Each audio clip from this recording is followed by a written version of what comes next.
बिस्मिल्लाहिर्रहमानिर्रहीम अस्सलाम वालेकुम। Welcome back to the channel. I hope आप सब खैरियत से होंगे, जहाँ भी रहें आबाद रहें, हंसते मुस्कुराते रहें। तो जी नौशाइन किचन में आज मैं आपसे शेयर करूंगी बहुत ही टेस्टी, बहुत ही मज़ेदार बीफ कढ़ाई की रेसिपी। घर में मौजूद मसालों से ही ये मज़ेदार सी रेसिपी बनाकर तैयार करेंगे, जिसमें ना तो हम दही ऐड करेंगे और ना ही कोई अजाफी पैकेट वाला मसाला। घर में मौजूद मसालों से ही ये बहुत ही टेस्टी रेसिपी बनाएंगे। बहुत ही मज़ेदार ये कढ़ाई ईद और दावत के लिए एक परफेक्ट रेसिपी है। तो आपने क्या करना है कि वीडियो को एंड तक देखना है। अच्छी लगे तो लाइक और शेयर कर दें, नौशाइन किचन को सब्सक्राइब भी कर दें। तो चलते हैं जी, मज़ेदार टेस्टी चटपटी सी बीफ कढ़ाई बनाना स्टार्ट कर लेते हैं। बिस्मिल्लाहिर्रहमानिर्रहीम। उसके लिए सबसे पहले तो यहाँ पे हम ले लेंगे जी गोश्त हमने यहाँ पे 1.5 किलो लिया है। ये बोनलेस बिल्कुल भी नहीं है, हड्डी वाला गोश्त भी हमने इसमें ऐड किया है। उससे क्या होता है कि कढ़ाई का टेस्ट बहुत ही ज़बरदस्त आता है। अब हम इसमें शामिल कर देंगे प्याज 2 बड़े साइज़ के, 2 टेबलस्पून के करीब इसमें लहसुन ऐड करेंगे और इसमें शामिल करेंगे कुछ खड़े मसाले जो कि कढ़ाई की जान होते हैं। 1 बड़ी इलायची, 3 अदद छोटी इलायची और 2 दालचीनी के पीस इसमें ऐड कर देंगे। अब इसमें शामिल करेंगे कुछ स्पाइसेस। 1 टीस्पून सुरख मिर्च का पाउडर शामिल करेंगे, हल्दी 1 टीस्पून, नमक 1 टीस्पून शामिल करेंगे। इसके अलावा कोई मसाला इसमें ऐड नहीं करेंगे। इसमें शामिल करेंगे 2 गिलास पानी, क्योंकि जो गोश्त है वो बिल्कुल ताज़ा है और छोटे जानवर का गोश्त है और ये बहुत ही जल्दी तैयार हो जाएगा इंशाल्लाह। अगर आप चाहें तो इसे प्रेशर कुकर में भी बना सकते हैं, लेकिन हम यहाँ पे पतीली में ही बनाएंगे। बहुत कम टाइम में ये कढ़ाई बनकर तैयार हो जाएगी इंशाल्लाह। तो इसे थोड़ा सा मिक्स करेंगे और कवर लगा के रख देंगे पकने के लिए तकरीबन 10 मिनट के लिए, क्योंकि इसमें हमने पानी ऐड किया है तो नीचे लगने का कोई भी ख़तरा नहीं। तो माशाल्लाह से देखें जी, यहाँ पे 10 मिनट हो गए हैं इसे पकते हुए। 1 गिलास पानी जो है वो खुश्क हो चुका है। इस पॉइंट पे इसमें ऐड कर देंगे टमाटर का पेस्ट। 2 से 3 अदद बड़े साइज़ के टमाटर लिए, जिनका छिलका रिमूव कर दिया और उसका पेस्ट बना के इसमें ऐड कर देंगे। इससे क्या होगा कि इसकी जो ग्रेवी बनेगी वो बहुत ही स्मूथ और सिल्की बनकर तैयार होगी। तो बस जी, इसी तरह चम्मच को चलाते हुए जो पानी है इसे हमने खुश्क कर लेना है।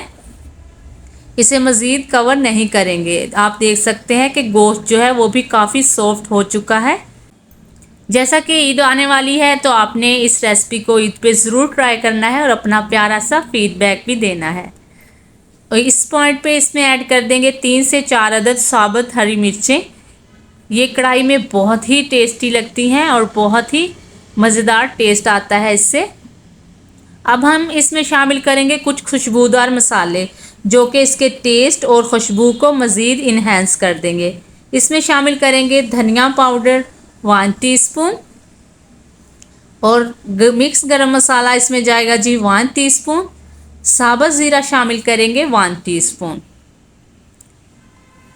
ये खुशबूदार मसाले जो होते हैं ये बिल्कुल एंड पे ही ऐड किया करें। इससे क्या होता है कि जो रेसिपी का फ्लेवर होता है वो बहुत ही अच्छा आता है और खुशबू भी बहुत ही खूबसूरत आती है। तो देखें जी, पानी अच्छे से खुश्क हो चुका है। अब हम इसकी भुनाई करेंगे। उसके लिए इसमें ऐड करेंगे 1/2 कप घी। कढ़ाई में जो मेन प्रोसेस होता है वो भुनाई का ही होता है, इसलिए इसे आपने थोड़ा सा ज़्यादा टाइम देना है और इसकी अच्छे से भुनाई करनी है।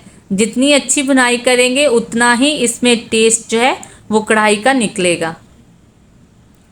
तो माशाल्लाह से आप देख सकते हैं कि घी जो है वो सेपरेट होना स्टार्ट हो चुका है और हमने इसे तकरीबन 7 से 8 मिनट इसकी अच्छे से भुनाई कर ली है। मज़ीद 1 से 2 मिनट इसकी भुनाई करेंगे और ज़बरदस्त सी मज़ेदार सी बीफ कढ़ाई जो है वो तैयार हो जाएगी। तो माशाल्लाह से आप देख सकते हैं कि इसकी जो बोटियाँ थी वो हमने छोटी रखी थी, क्योंकि कढ़ाई में छोटी बोटियाँ ही अच्छी लगती हैं। वैसे तो बीफ कढ़ाई बनाने के बहुत से तरीके हैं, लेकिन कुछ लोग इस आसान सी रेसिपी को बहुत ही मुश्किल बना देते हैं। लेकिन आपने देखा कि हमने घर में मौजूद मसालों से ही ये बहुत ही मज़ेदार और टेस्टी सी कढ़ाई बनाकर तैयार कर ली है। कोई भी अजाफी मसाला इसमें ऐड नहीं किया है। और बहुत ही मज़ेदार और स्मूथ सी बीफ कढ़ाई बनकर तैयार हो चुकी है।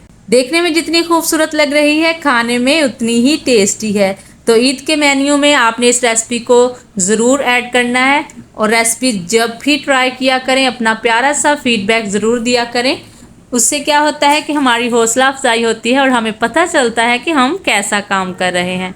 और अगर आप हमारे चैनल पर नए हैं तो चैनल को सब्सक्राइब करने के साथ साथ बेल आइकन को ज़रूर प्रेस किया करें ताकि हर नई आने वाली वीडियो का नोटिफिकेशन सबसे पहले आप तक पहुंचे। ईद स्पेशल रेसिपीज़ के लिए नौशाइन किचन पे विज़िट कीजिए। इंशाल्लाह आपको बहुत बजट फ्रेंडली रेसिपीज़ मिलेंगी और बहुत ही आसान सी। अगली रेसिपी तक दीजिए इजाज़त। अपना और इस चैनल का बहुत सारा ख्याल रखिए। आयशा को भी अपनी दुआओं में याद रखिए। अल्लाह हाफिज़।